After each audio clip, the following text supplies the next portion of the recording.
नमस्कार, स्वागत है आपका एनएमएफ न्यूज में। मैं हूं आपके साथ शबनम। जो भारत से टकराएगा मिट्टी में मिल जाएगा। जो हिंदुस्तान के खिलाफ साजिश की बिसात बिछाएगा वो अपनी बर्बादी की दास्तां खुद रो रो कर पूरी दुनिया को सुनाएगा।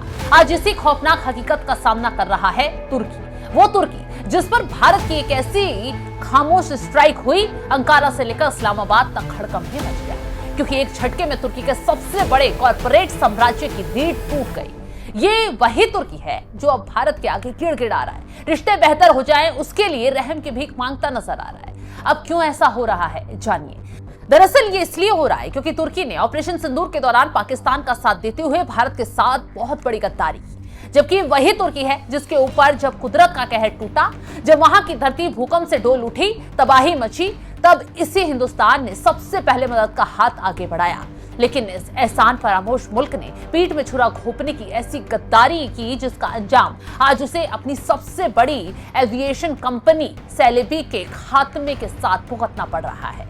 नतीजा देखिए क्या हुआ। भारत के हल्के से एक्शन से ही सेलेबी, जिसकी $500 मिलियन यानी करीब 4300 करोड़ रुपए की सल्तनत को भारत सरकार ने महज एक दस्तखत से पलक झपकते ही मिट्टी में मिला। यह सनसनीखेज खुलासा खुद सेलेबी की चेयरपर्सन कैनन ने ब्लूमबर्ग के दिए इंटरव्यू में अपनी बेबसी और आंसू बहाते हुए किया। जबकि यह कंपनी 2 दशकों से भारत के आसमान और जमीनी सरहदों के सबसे संवेदनशील ठिकानों पर राज कर रही थी, यानी भारत की हवाई सेवाओं में लगी हुई थी। लेकिन जिस वक्त पहलगाम में हमला हुआ, आतंकियों ने नरसंहार किया, जिस वक्त भारत ने ऑपरेशन सिंदूर से पाकिस्तान को प्रहार किया, सबक सिखाया, तो तुर्की सीधा पाकिस्तान के पाले में जाकर उसके साथ खड़ा हो गया, उसके हथियार पहुंचाने लग गया। तो ऐसे में तुर्की की इस कंपनी को भारत ने राष्ट्रीय सुरक्षा के लिए ऐसा नासुर माना कि 24 घंटे के भीतर उसे देश के बाहर खदेड़ने का काम शुरू कर दिया। अब इस कंपनी का क्या कसूर था? तुर्की को क्यों इतनी बड़ी मार भारत की तरफ से झेलने के लिए मिली? चलिए विस्तार से पूरा मामला ही आप समझ लीजिए। तो इस पूरी कहानी की शुरुआत होती है 22 अप्रैल से, जब पहलगाम में आतंकी हमला हुआ जिसमें 26 हिंदुओं की हत्या कर दी गई। जिसके बाद गुस्से से उबलते भारत ने 6 मई को ऑपरेशन सिंदूर लॉन्च करके पाकिस्तान और पीओके के भीतर घुसकर आतंकी ठिकानों को नस्तनाबूद कर दिया। लेकिन इस हाई वोल्टेज सैन्य टकराव के दौरान तुर्की ने दोस्ती का मुखौटा उतारकर सीधे सीधे पाकिस्तान का साथ देने की हिम्मत कर डाली, जो उसकी मौत का वारंट बन गया।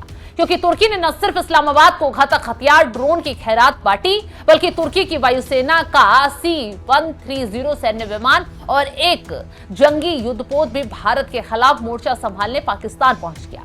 भारतीय खुफिया और सुरक्षा एजेंसियों की आंखों में खून तब उतर आया जब ऑपरेशन सिंदूर की भीषण जंग के दौरान पाकिस्तान की तरफ से लड़ते हुए तुर्की को 2 मिलिट्री ऑपरेटिव्स भी मार गिराए गए, जिसने इस बात पर पक्की मोहर लगा दी कि तुर्की अब भारत की संप्रभुता के खिलाफ एक सीधे युद्ध में उतर चुका है।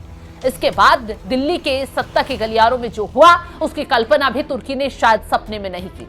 तो मई 2025 में मोदी सरकार ने बिना एक पल गवाए सेलेबी एयरपोर्ट सर्विसेज इंडिया की सिक्योरिटी क्लियरेंस को तत्काल प्रभाव से रद्द कर दिया। आप अंदाजा लगाइए, ये कंपनी कोई मामूली कंपनी नहीं थी। ये दिल्ली, मुंबई, बेंगलुरु समेत देश के 9 सबसे बड़े अति संवेदनशील इंटरनेशनल एयरपोर्ट हब्स पर ground handling, cargo movement, cargo security check, passenger document verification और लॉजिस्टिक कोऑर्डिनेशन जैसे उन कामों को संभालती थी जहां देश की सुरक्षा की सबसे बारीकी और खुफिया जानकारी मौजूद होती थी।